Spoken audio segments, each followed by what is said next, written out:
Baik, pemirsa. Ya, ini aku mau nanya sama kamu nih. Maksudnya kalau Al-Quran unik, salah satunya adalah yang paling penasaran untuk aku adalah Al-Quran yang 2 mm itu gimana tuh? Pak, saya nih waktu kelas matematika suka agak kabur, jadi suka nggak paham. Jadi? Maksudnya bukan 2 mm pemirsa, tapi 2,5 cm.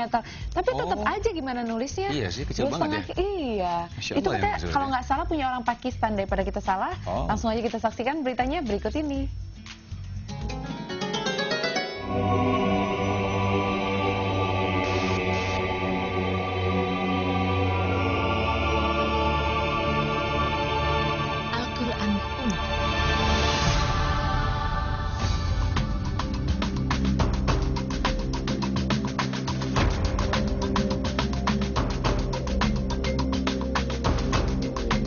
Pemirsa beriman, Al-Quran adalah kitab suci umat Islam, sekaligus pedoman hidup umat Islam di seluruh dunia.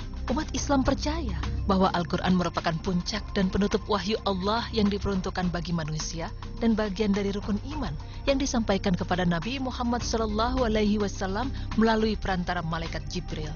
Dan sebagai wahyu pertama yang diterima oleh Rasulullah SAW adalah sebagaimana yang terdapat dalam surat Al-Alaq ayat 1 hingga 5 yang artinya, bacalah dengan menyebut nama Rabb-mu yang menciptakan.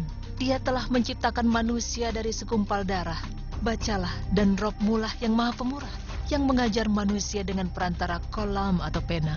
Dia mengajar kepada manusia apa yang tidak diketahuinya. Quran Surah Al-Alaq ayat 1 hingga 5. Sudah sepantasnya jika Al-Quran menjadi bacaan sehari-hari umat Islam, selain janji Allah atas pahala terhadap orang-orang yang beriman, memperbanyak membaca Al-Quran juga ternyata membuat kita lebih tenang.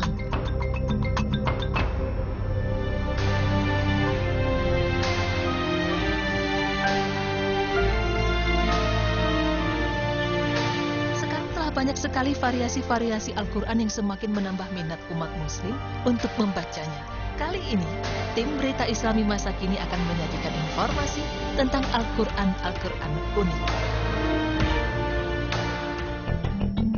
Pemirsa, sebelum kita membahas Al-Quran unik, alangkah baiknya kita mengetahui dulu tentang sejarah penulisan Al-Quran. Pertama kali Nabi Muhammad SAW mendapat wahyu, beliau mengutus penulis-penulis wahyu di atas pelepah kurma, kulit binatang, tulang, dan batu. Semuanya ditulis teratur seperti yang Allah wahyukan dan belum terhimpun dalam satu mushaf. Di samping itu ada beberapa sahabat yang menulis sendiri beberapa juz dan surat yang mereka hafal dari Rasulullah SAW. Pada masa Khalifah Abu Bakar As-Siddiq, Zaid bin Sabit diperintahkan untuk mengumpulkan ayat-ayat Al-Quran dari para penulis wahyu menjadi satu mushaf. Pada masa Utsman bin Affan, pertama kalinya Al-Quran ditulis dalam satu mushaf. Penulisan ini disesuaikan dengan tulisan aslinya yang terdapat pada Hafsah, yaitu pengumpul di masa Abu Bakar. Mushaf tersebut ditulis tanpa titik dan baris. Hasil penulisan tersebut satu disimpan Utsman radhiyallahu anhu dan sisanya disebar ke berbagai penjuru negara Islam. Pemirsa, itulah sepenggal sejarah penulisan Al-Quran. Lalu, Al-Quran unik seperti apa yang muncul di zaman sekarang ini?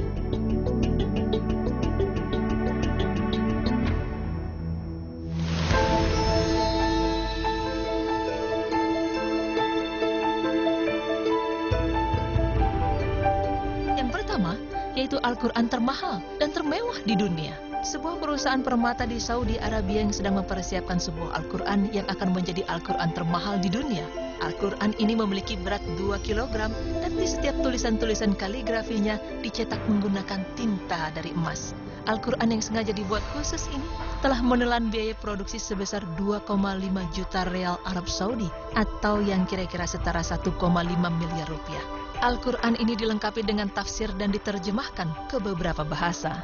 Al-Quran termahal di dunia ini tidak dikerjakan oleh sembarang orang, melainkan dikerjakan oleh seniman kaligrafi yang dipastikan telah benar-benar menguasai hal tersebut. Tidak hanya bertintakan emas, Al-Quran ini juga berhiaskan batu-batu berharga seperti berlian, yakut, fairuz, dan zamrud.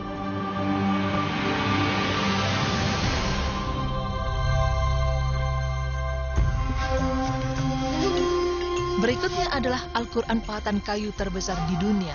Al-Quran ini berada di Palembang, Sumatera Selatan. Sejumlah ulama dan seniman kaligrafi di Sumatera Selatan berhasil menorehkan sejarah baru dalam dunia kaligrafi. Dalam waktu 8 tahun mereka berhasil memahat 30 juz ayat suci Al-Quran dalam 315 lembar kayu termesi. tidak kurang dari 2 miliar rupiah dihabiskan untuk mewujudkan Al-Quran yang sangat fenomenal itu.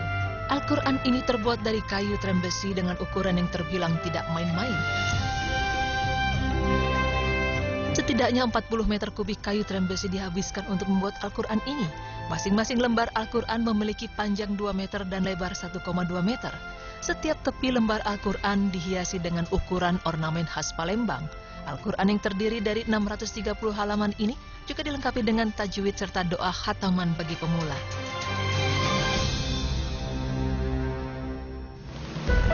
Pada 2014 lalu, Monumen Al-Quran Al-Akbar ini mendapat kunjungan dari para peserta MTQ atau Musabakoh Tilawatil Quran Internasional. Peserta MTQ yang berjumlah 70 orang dari 40 negara di dunia ini sangat dibuat takjub olehnya. Menurut mereka, ini bukan Al-Quran biasa. Ini merupakan sebuah seni Islam dengan ukiran khas Palembang dan memiliki ukuran terbesar di dunia yang pernah ada.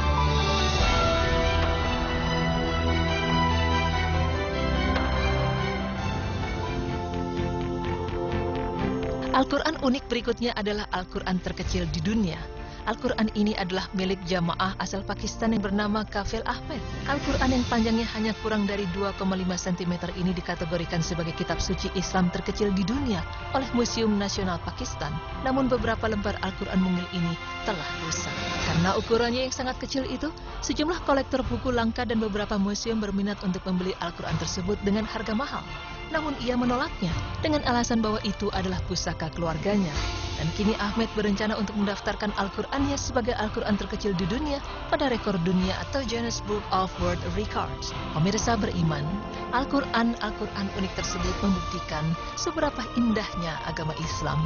Hal tersebut juga membuktikan betapa cintanya umat Islam dengan kitab suci kita Al-Quran dengan dibuatnya Al-Quran unik tersebut. Namun pemirsa, yang harus kita ingat, tujuan diturunkannya wahyu oleh Allah yang wahyu tersebut dirangkum dalam Al-Quran tak lain adalah untuk dibaca dan dipahami. Walaupun Al-Quran tersebut sangatlah unik, baik itu terkecil, terbesar maupun termahal di dunia, maka harus tetap difungsikan sebagai layaknya Al-Quran sesuai syariat Islam. Semoga informasi ini bisa bermanfaat bagi kita semua dan kita bisa menambah keimanan kita kepada Allah lewat membaca Al-Quran. Amin ya Rabbal Alamin.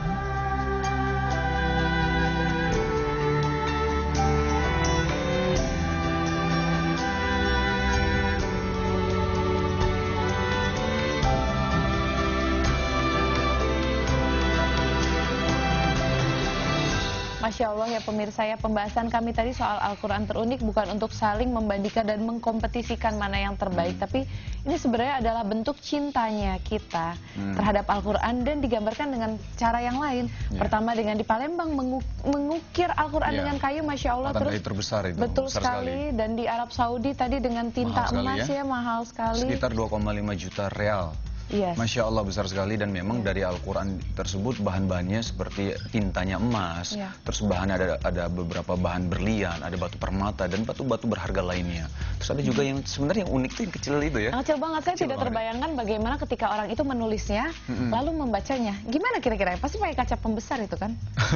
Mungkin, dan itu kan? Memang banyak yang minati ya, banyak yang minati sekali. Akhirnya sampai orang ada yang mau membayar mahal tapi nggak mau ya karena orangnya menganggap ini adalah pusaka keluarganya gitu ya. Betul sekali. Masya Allah memang intinya adalah ya apapun, seunik apapun, sekecil apapun dan semahal apapun, yang paling penting adalah kita harus membaca Al-Quran. Dan mudah-mudahan itu bisa menambah keimanan kita, ketakwaan kita terhadap Allah Subhanahu wa Ta'ala. Amin, membaca dan mengamalkan. Baik pemirsa, setelah ini kita mau memberitahu pemirsa bahwa mungkin kedepannya kita akan mengajak pemirsa untuk bisa berpartisipasi langsung dengan acara kita. Tanya jawab gitu atau? Bisa tanya jawab dan juga mungkin bisa sumbang ide kita. Pemirsa pengen nanya apa atau enggak, kita mau bahas soal apa, nanti kita akan mengajak pemirsa seperti itu. Caranya seperti apa, jangan kemana-mana, tetap di Berita Islami Masa Kini.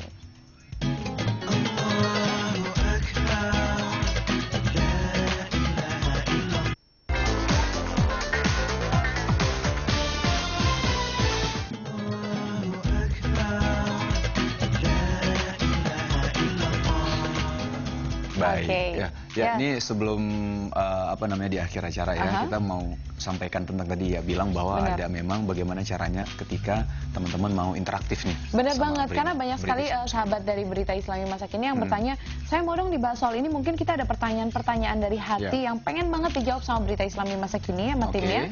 Jadi bisa aja langsung usulkan ide Anda ke Twitter kami ke @beriman_ttv. Dan insya Allah, insya Allah mulai minggu depan kita juga mulai ngadain interaksi langsung, kita bisa telepon langsung sama kita. Nanti kita bisa ngobrol langsung, bisa dengan pertanyaan atau kita membahas tema yang tadi kita bahas. Dan insya Allah ada hadiah spesial juga dari tim Berita Islami Masa Kini.